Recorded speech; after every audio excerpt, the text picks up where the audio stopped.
ఎన్నో ఎన్నో పోరాటాలు పోరాడి ఉంటావు, ఎన్నో దుఃఖాలను ఎదురే ఉంటావు, ఎన్నో పాపములు మనం చేసి ఉంటాం. 2025లో ప్రభు ఏం చెప్తున్నాడు? దానిని మనము జ్ఞాపకము చేసుకోకూడదు, దానిని దాటి వేయాలి. ప్రియమైన సంగమా, ఈరోజు మనము అది దాటి వేయకుండా ఇంకా ఆ పాత జీవితాన్ని అలాగే చూస్తున్నామేమో. వాస్తవంగా ఒకసారి మనం పౌలు గురించి మనం మాట్లాడుకుందామండి. ఈ పౌలు ఇదివరకు ఆయన పేరేంటి? సౌలే. అతను ఉన్న పాత జీవితం ఎలా ఉందో తెలుసా?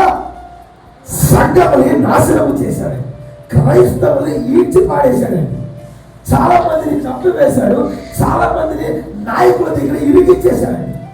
ఇప్పుడు పౌలుగా మార్చిన తర్వాత చాలా గిల్టీగా ఫీల్ అవుతున్నాడు. నేను ఇలా చేశాను, నేను ఇన్ని ఘోరాలు చేశాను, నేను ఇన్ని పాపాలు చేశాను. సో ఈ సంఘాన్ని బలపరుస్తూ, ఫిలిప్పీ సంఘంలో ఉన్న వాడిని బలపరుస్తూ ఏం చెప్తున్నాడు?